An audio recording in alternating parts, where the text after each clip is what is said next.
Hello everyone. I hope आप सभी लोग अच्छे होंगे। आपकी स्टडी भी अच्छी चल रही होगी। स्वागत है आपका आपके अपने YouTube channel new education wire पर। आज की क्लास में हम प्रैक्टिस करेंगे ब्रिटिश शासन के अधीन भारत शासन एवं अन्य पहलू से रिलेटेड इंपॉर्टेंट क्वेश्चन की। ये अपना प्रैक्टिस सेट नंबर 8 है। आई होप आप सभी लोगों ने इसके पहले के प्रैक्टिस सेट को जरूर कंप्लीट किया होगा।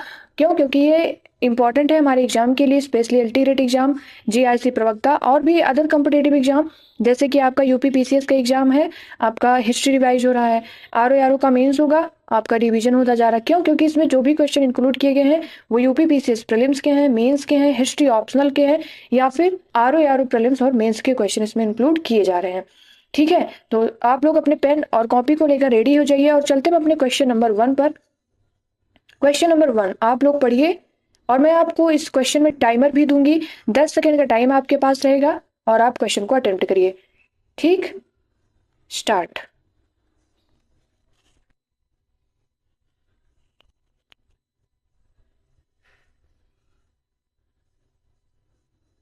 Time up. इस क्वेश्चन का राइट आंसर क्या होगा? देखिए, भारतीय परिषद अधिनियम 1909 की मुख्य विशेषता क्या थी? सांप्रदायिक निर्वाचन मंडल का प्रारंभ। ए का चला गया 5 पर। ठीक, तो देखिए ए का 5 पर गया, इससे ही अपना राइट आंसर आ गया। ये भी कैंसिल, ये भी कैंसिल, ये भी कैंसिल, डायरेक्ट अपना आंसर। फिर क्या बचा? भारत शासन अधिनियम 1919 की विशेषता क्या है? केंद्र में द्वैध शासन। और भारत सरकार अधिनियम की विशेषता क्या है? ये 1919 ये प्रांतों में द्वैध शासन। ठीक, और 1935 ये केंद्र में द्वैध शासन। और भारतीय स्वतंत्रता अधिनियम 1947 पूर्ण स्वतंत्रता। ठीक है, तो अपना राइट आंसर क्या हो जाएगा? Option number C, 5341। Question number 2 पर हम लोग चलते हैं और आई होप आपको इतना टाइम मिला होगा, आप लोग अच्छे से रिवीजन करके आए होंगे जो भी आपको टॉपिक दिया जा रहा है, क्योंकि ये अपना लास्ट प्रैक्टिस सेट है। किसका? हिस्ट्री का है, मॉडर्न हिस्ट्री का। फिर हम लोग इसके बाद पॉलिटी की प्रैक्टिस करेंगे। क्वेश्चन है कि भारत में अप्रत्यक्ष निर्वाचन की प्रथा किस वर्ष प्रारंभ की गई थी? 1861 में, 1892 में, या फिर 1909 में, या फिर 1919 में? और आप लोग क्वेश्चन को अच्छी तरीके से अटेम्प्ट करिए। टाइमर आपको दे दिया गया है।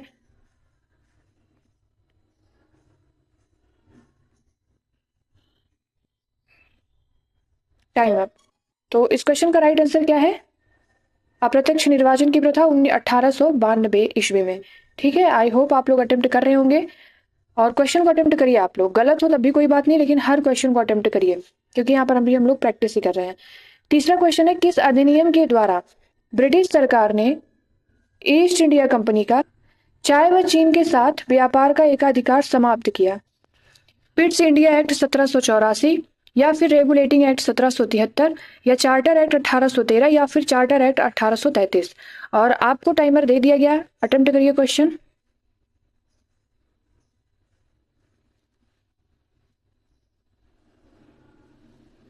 Time up. राइट आंसर क्या है इस क्वेश्चन का? Option number D, charter act 1833। चीन चाय और चीन के साथ व्यापार एकाधिकार समाप्त किया। ठीक है, क्वेश्चन नंबर 4। रेगुलेटिंग एक्ट 1773 के अंतर्गत कलकत्ता में स्थापित सुप्रीम कोर्ट का प्रथम मुख्य न्यायाधीश कौन थे? Warren Hastings, Henry Vansittart, Elijah Impey, या फिर जॉब चार्नक? और आप बताइए इसमें राइट आंसर क्या होगा? स्टार्ट।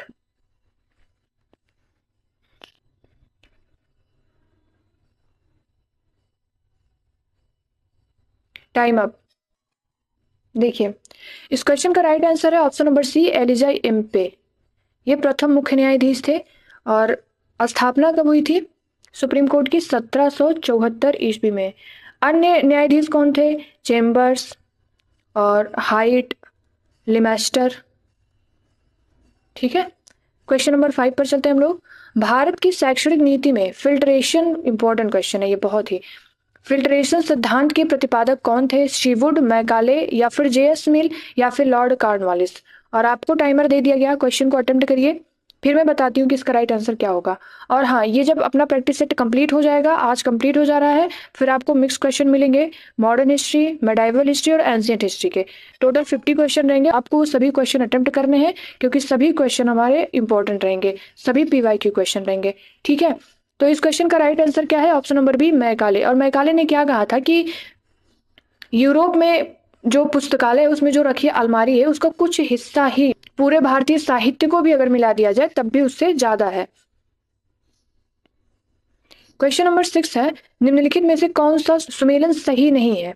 ऑप्शन दिया गया है सर चार्ल्स वुड डिस्पैच, और ये सैडलर आयोग, राधा कृष्णन आयोग, हंटर आयोग। बताइए आप लोग इसमें कौन सा राइट आंसर है, और क्वेश्चन को अटेम्प्ट करिए। स्टार्ट, टाइमर आपको दे दिया गया।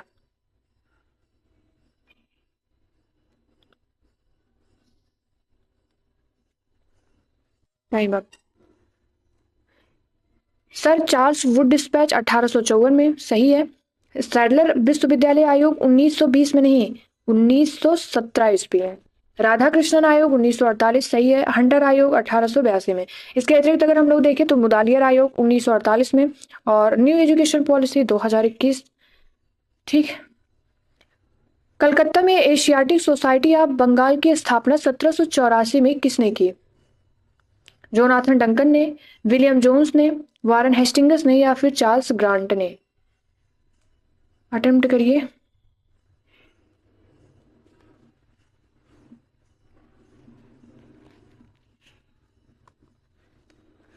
Time up. इस क्वेश्चन का राइट आंसर क्या है? Option number B, William Jones. और उस समय बंगाल का गवर्नर जनरल कौन था? Warren Hastings. Warren Hastings. और एशियाटिक सोसाइटी ऑफ बंगाल की स्थापना कब हुई? 1784 में, 15 जनवरी 1784 में। अब वॉरेन हेस्टिंगस को हम लोग पढ़ लिए हैं, तो इसके अतिरिक्त भी हम लोग कुछ चीजें समझ लेते हैं। जैसे कि सबसे पहले हमें क्या याद रखना चाहिए जो हमारे लिए इंपॉर्टेंट है, जिसमें हमें कंफ्यूजन होती है और हम एग्जाम में भूल सकते हैं। बंगाल का गवर्नर जनरल वॉरेन हेस्टिंगस। कार्यकाल कब से कब तक? 1773 से 1785 ईस्वी तक। इसके बाद हमें क्या याद रखना है? भारत के गवर्नर जनरल में, भारत का गवर्नर जनरल, प्रथम गवर्नर जनरल कौन था? Lord William Bentinck. Lord William Bentinck. और कार्यकाल कब से कब तक? 1833 से 1835 ईस्वी। फिर एक क्यों क्वेश्चन क्या बन सकता है कि भारत का प्रथम वायसराय कौन था? तो भारत का प्रथम वायसराय लॉर्ड कैनिंग। और कार्यकाल कब से कब तक? 1858 से 1862 ईस्वी। ठीक है। और इसके बाद आखिरी ब्रिटिश वायसराय कौन था? Lord Mountbatten. Lord Mountbatten. कार्यकाल कब से कब तक? 1947 से 1948। और एक लास्ट का और है, लेकिन उससे रिलेटेड अपना क्वेश्चन बना है, इसलिए उसे हम नहीं बता रहे हैं आपको। उसी क्वेश्चन में हम लोग अभी बताएंगे। क्वेश्चन क्या है 8 नंबर का? बनारस में केंद्रीय हिंदू विश्वविद्यालय की स्थापना किसने की? केंद्रीय हिंदू विद्यालय की स्थापना किसने की? ऑप्शन है स्वामी विवेकानंद, एनी बेसेंट, मदन मोहन मालवीय, या फिर दयानंद सरस्वती। टाइमर आपको दे दिया गया है, क्वेश्चन को आप लोग अटेम्प्ट करिए।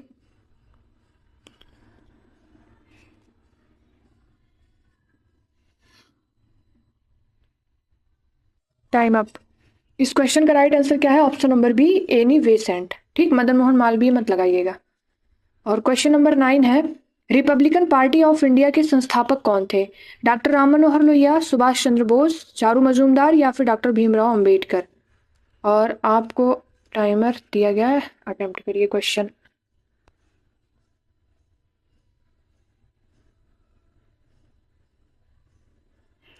Time up. इस क्वेश्चन का राइट आंसर क्या है? Option number D, doctor Bhimrao Ambedkar. और ये एक राजनीतिक पार्टी थी। ठीक है। क्वेश्चन नंबर 10 पर चलते हैं हम लोग। क्वेश्चन नंबर 10 है, संगठन और संस्थापक का सुमेलन करना है आपको। और ये संगठन दिया गया है, उसके संस्थापक कौन थे? आप लोग क्वेश्चन को अच्छे से रीड करिए, और फिर आपको टाइमर दिया गया।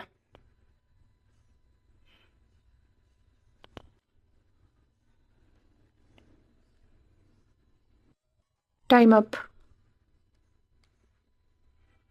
अभिनव भारत के संस्थापक कौन थे? वीडी सावरकर। वीडी सावरकर मतलब विनायक दामोदर सावरकर। ठीक है। ए का चला गया एक पर, तो ये ऑप्शन कैंसिल, ये भी ऑप्शन कैंसिल, ये अपना राइट आंसर है। फिर इसके बाद क्या है? मित्र मेला यहाँ पर आएगा। मित्र मेला जीडी सावरकर। जीडी सावरकर मतलब गणेश दामोदर सावरकर। और इंडियन रिपब्लिकन आर्मी, तो ये एस सेन मतलब सूर्य सेन। और Hindustan Republican Association, S N Sanyal मतलब शचीन्द्र नाथ सान्याल। ठीक, तो यहाँ पर ये ऑप्शन गलत दिया गया, यहाँ 4 रहेगा और ये 3, और राइट आंसर हो जाएगा अपना ऑप्शन नंबर ए। ठीक है। क्वेश्चन नंबर 11 पर चलते हैं। क्वेश्चन नंबर 11 है, निम्नलिखित में से कौन सुमेलित नहीं है?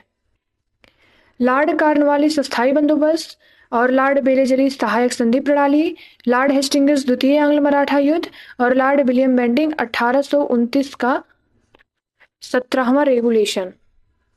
17वां रेगुलेशन। इस क्वेश्चन का राइट आंसर क्या है? ऑप्शन नंबर सी।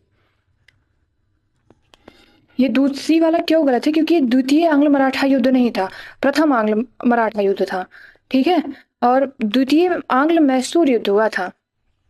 बाकी हम लोग कुछ इंपॉर्टेंट चीजें और देख लेते हैं। देखिए, लॉर्ड कॉर्नवालिस अस्थायी बंदोबस्त, ठीक है, सिविल सेवा का जनक भी, और तीसरा आंग्ल मैसूर युद्ध हुआ था। ठीक है, तीसरा आंग्ल मैसूर युद्ध हुआ लॉर्ड कॉर्नवालिस के समय पर। और इसका कार्यकाल कब से कब तक? 1786 से 1793 ईस्वी तक था। और लॉर्ड वेलेजली, इनका कार्यकाल कब से कब तक था? 1798 से 1805 ईस्वी तक। 1805 ईस्वी तक सहायक संधि की शुरुआत हुई। ठीक है, और इसके अलावा अगर हम लोग देखें तो चौथा आंग्ल मैसूर युद्ध हुआ, और चौथे आंग्ल मैसूर युद्ध में क्या हुआ था? टीपू सुल्तान की मृत्यु हुई थी। और ये लॉर्ड हेस्टिंग्स, ये बंगाल का प्रथम गवर्नर जनरल, अभी हम लोग देखे भी, कार्यकाल कब से कब तक? 1773 से 1785 ईस्वी। तो रेगुलेटिंग एक्ट पारित हुआ 1773 ईस्वी में। प्रथम आंग्ल मराठा युद्ध हुआ और दूसरा आंग्ल मैसूर युद्ध हुआ। ठीक, और लॉर्ड विलियम बेंटिंग कार्यकाल कब से कब तक?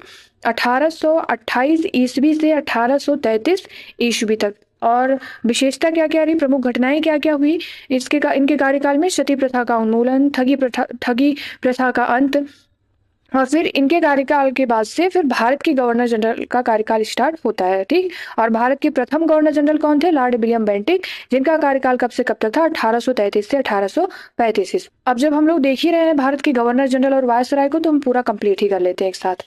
इसके बाद लॉर्ड विलियम बेंटिंग के बाद इंपॉर्टेंट किसका कार्यकाल है? लॉर्ड वेलेजली का। लॉर्ड वेलेजली कार्यकाल कब से कब तक? 1848 से 1856 ईस्वी तक। और प्रमुख घटनाएं क्या हुई? व्यक्तिगत का सिद्धांत, और रेलवे के जनक कहा जाता है। वुड डिस्पैच, शिक्षा सुधार, जो भी हम लोग पढ़े थे 1854 में। और इसके बाद फिर लॉर्ड कैनिंग, कार्यकाल कब से कब तक? 1856 से 1858 ईस्वी। 1857 का विद्रोह हुआ। ठीक है, और इसके अतिरिक्त अगर हम लोग देखें तो कलकत्ता, मद्रास, बम्बई विश्वविद्यालय की स्थापना हुई। और फिर इसके बाद भारत के प्रथम वायसराय का कार्यकाल स्टार्ट होता है। भारत का प्रथम वायसराय कौन था? यही कौन? Lord Canning. कब से कब तक? 1858 से 1862 ईस्वी, भारत का पहला वायसराय। और फिर अगर हम लोग एक चीज में और याद रखें, जैसे लॉर्ड लिटन का कार्यकाल कब से कब तक? ये भारत का वायसराय था। Vernacular press act 1878। और फिर आंग्ल अफगान युद्ध हुआ। आंग्ल लिटन के समय में आंग्ल अफगान युद्ध हुआ। और लॉर्ड रिपन का कार्यकाल कब से कब तक था? 1880 से 1884 ईस्वी। ठीक है, स्थानीय स्वशासन का जनक भी कहा जाता है रिपन। हाँ, लिटन और रिपन में आपको कंफ्यूजन हो सकता है। तो स्थानीय स्वशासन का जनक, ये इंपॉर्टेंट क्वेश्चन है, किसे कहा जाता है? वो रिपन को कहा जाता है। किसे? रिपन को। 2 से 3 बार बोलिए, आपको याद हो जाएगा, रिपन रिपन रिपन। ठीक है, और इसके बाद लॉर्ड कर्जन का कार्यकाल कब से कब तक था? 1899 से 1905 ईस्वी। 1905 ईस्वी। ठीक, बंगाल का विभाजन हुआ था। और फिर लॉर्ड मिंटो द्वितीय 1905 से 1910 ईस्वी। पार्लियामेंट सुधार हुआ, मुस्लिम लीग की स्थापना हुई, सूरत अधिवेशन हुआ। ठीक है, और फिर लॉर्ड हार्डिंग द्वितीय कार्यकाल कब से कब तक? 1910 से 1916 ईस्वी। 1916 ईस्वी। ठीक है, और प्रमुख घटनाएं क्या क्या हुई? राजधानी को कलकत्ता से दिल्ली स्थानांतरित किया 1911 में। और इसके बाद अगर हम लोग देखें इसमें इंपॉर्टेंट, लॉर्ड मिंटो को माउंटबेटन को भी देख लेते हैं। कार्यकाल कब से कब तक? 1947 से 1948 ईस्वी। भारत की स्वतंत्रता, भारत का विभाजन 1947 ईस्वी। ठीक है, और इस प्रकार हम लोग क्वेश्चन नंबर 11 को कंप्लीट करते हैं और कई जानकारी को भी हम लोग लिए। क्वेश्चन नंबर 12 है, भारत के प्रथम भारतीय गवर्नर जनरल एवं अंतिम गवर्नर जनरल कौन थे?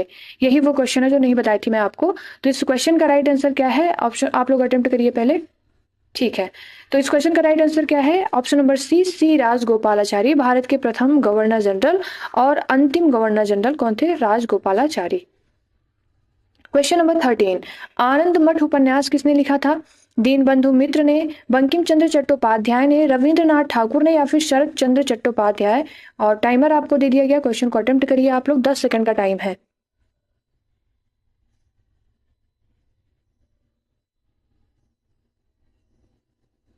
Time up. तो इस क्वेश्चन का राइट आंसर क्या है? Option number B, Bankim Chandra Chattopadhyay. और ये उपन्यास आधारित किस पर है? सन्यासी विद्रोह। सन्यासी विद्रोह।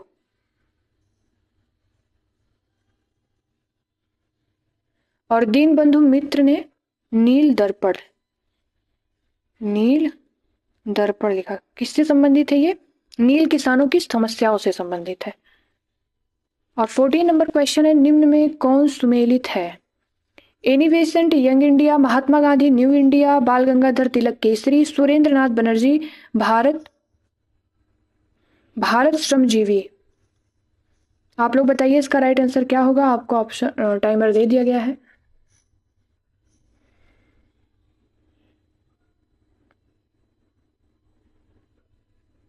Time up. इस क्वेश्चन का राइट आंसर है ऑप्शन नंबर सी, ये सही है। इसमें पूछा गया कौन सुमेलित है? बाल गंगाधर तिलक केसरी। बाकी यहाँ पर ये एनी बेसेंट न्यू इंडिया और महात्मा गांधी का यंग इंडिया था, और सुरेंद्रनाथ बनर्जी बंगाली पत्रिका थी। बंगाली पत्रिका। चलते हैं क्वेश्चन नंबर 15 पर। और क्वेश्चन नंबर 15 है, प्रसिद्ध गीत सारे जहां से अच्छा हिंदोस्तां हमारा की रचना किसने की? सर मोहम्मद इकबाल ने, सर सैयद अहमद खान ने, बहादुर शाह जफर ने या फिर साहिर लुधियानवी ने? और आपको टाइमर दिया गया है। अपना ये लास्ट क्वेश्चन है मॉडर्न हिस्ट्री का, अच्छे से आप लोग अटेम्प्ट करिए। बाकी क्वेश्चन भी अपना उसी से रिलेटेड है, सारे जहां से अच्छा हिंदुस्तान हमारा, प्राचीन काल, मध्यकाल भारत और आधुनिक भारत को पढ़ते हुए हम लोग यहाँ तक आए हैं। तो इस क्वेश्चन का राइट आंसर क्या है? Option number A, Sir Mohammad Iqbal ने कहा था। ठीक है, और इस प्रकार हम लोगों ने 15 इंपॉर्टेंट क्वेश्चन की प्रैक्टिस को कंप्लीट किया। आई होप आप सभी लोगों ने अच्छी तरीके से अटेम्प्ट किया होगा और चीज़ें आपको समझ में भी आ रही होंगी कि किस प्रकार से हम लोग चल रहे हैं अपना टॉपिक कंप्लीट करते हुए। और अपना स्कोर क्या रहा, आपका स्कोर क्या रहा, कमेंट बॉक्स में ज़रूर बताइए। और पीडीएफ अगर आपको चाहिए तो आप लोग टेलीग्राम को ज्वाइन कर लीजिए, यहाँ पर आपको सारी पीडीएफ मिल जाएगी, जिससे आप 1-2 बार रिविजन कर सकते हैं एग्जाम टाइम पे, क्योंकि अभी आपका एग्जाम भी होने वाला है और डेट आ गई एग्जाम की 6-7-21 दिसंबर। ठीक है, और चैनल को आप लोग सब्सक्राइब कर लीजिए। जो भी लोग हो सभी के पास इसको शेयर कर दीजिए, जिससे उनको कॉमन पेपर की तैयारी आसानी से वो लोग कर सके। इसके बाद हम लोग प्रैक्टिस किसकी करेंगे? पॉलिटी की। और प्रैक्टिस करने के पहले आपको पूरा सिलेबस दिया जाएगा, जिससे कि आप उसी हिसाब से तैयारी करते रहिए और फिर प्रैक्टिस करते रहिएगा। इसमें आपको सोर्स भी बताया जाएगा और सिलेबस तो आपको समझाया ही जाएगा कैसे क्या क्या करना है। बाकी मिलते हैं नेक्स्ट वीडियो में नए प्रैक्टिस सेट के साथ। Thank you so much. जय हिंद। और चैनल को सब्सक्राइब भी करिए। ठीक है।